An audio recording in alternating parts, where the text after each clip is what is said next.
ձեր իշխանության ժամանակ կար տես դեպք, որ պեդոֆիլը ձեր սիրած հանրապետության թիվ 1 ներդրողն էր, թիվ 1 բարերարը, որին բոլոր պաշտոնական միջոցառումների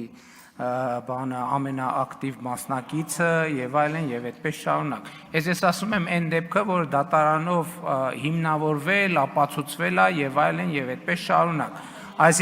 Այսինքն ինչի՞։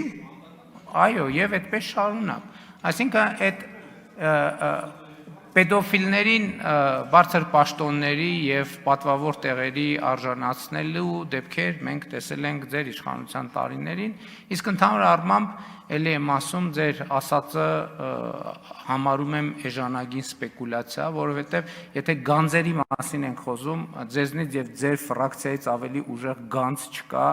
եւ հետեւաբար մենք մեր երազանքի գանձերը գտել ենք, եթե գանձ եք, հա? Գրքերն էլ, եթե գանձ եք փնտրում, հայելու մեջ նայեք ձեզնից ավելի արժեքավոր գանձ մեզ համար պարզապես գոյություն չունի։ Եվ մենք դրա համար ձեզ այտենց փայփայում ենք, որպեսզի ձեր փայլը անընդհատ շողշողա հայրենի խորհրդարանում եւ հայրենի քաղաքական կյանքում, որովհետեւ դա իսկապես շատ օգտակար է հատկապես կառավարող մեծամասնության համար։ Շնորհակալ եմ։